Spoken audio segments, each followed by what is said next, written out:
I'm Fred Doolittle. I'm standing here in front of this old brick light and power building on the banks of Castle Creek. And unless you're from around these parts, you probably don't know me.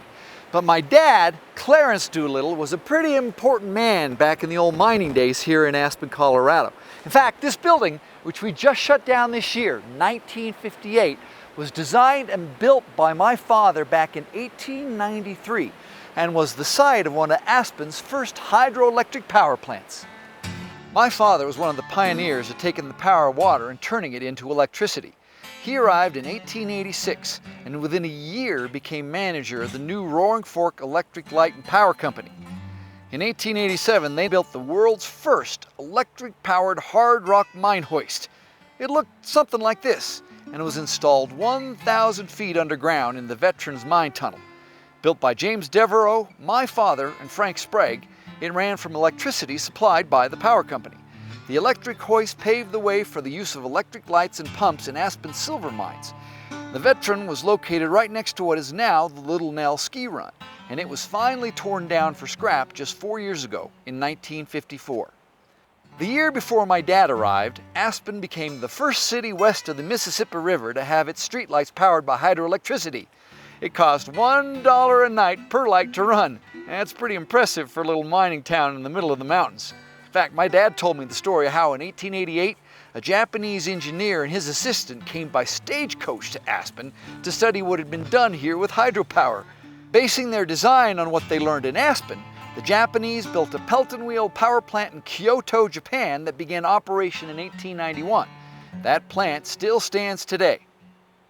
As the hunt for silver continued into the late 1880s, demand was so great for power that the company built a bigger Hunter Creek power plant in 1889.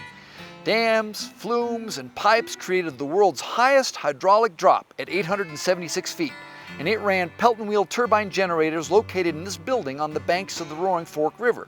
Here's what it looked like inside. By 1892, Aspen needed yet more power, and Dad designed, engineered, and oversaw the construction of this Castle Creek plant, which opened in 1893. Fed by flumes from both Castle and Maroon Creeks, which produced a combined 1,250 horsepower and turned 5 Pelton wheel turbines that produced most of Aspen's power for the next 65 years. In 1907, that plant produced power not only for domestic uses, but for over 20 mines and mills.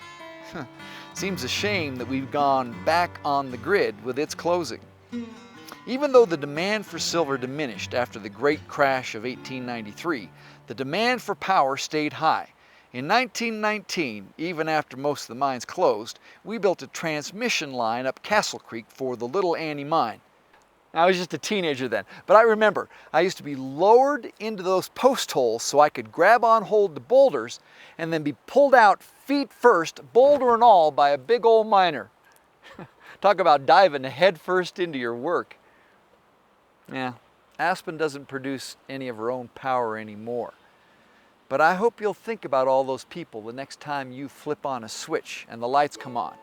And maybe you'll appreciate the efforts of my father and all the other hydropower pioneers back when Aspen was called the best lit city in America.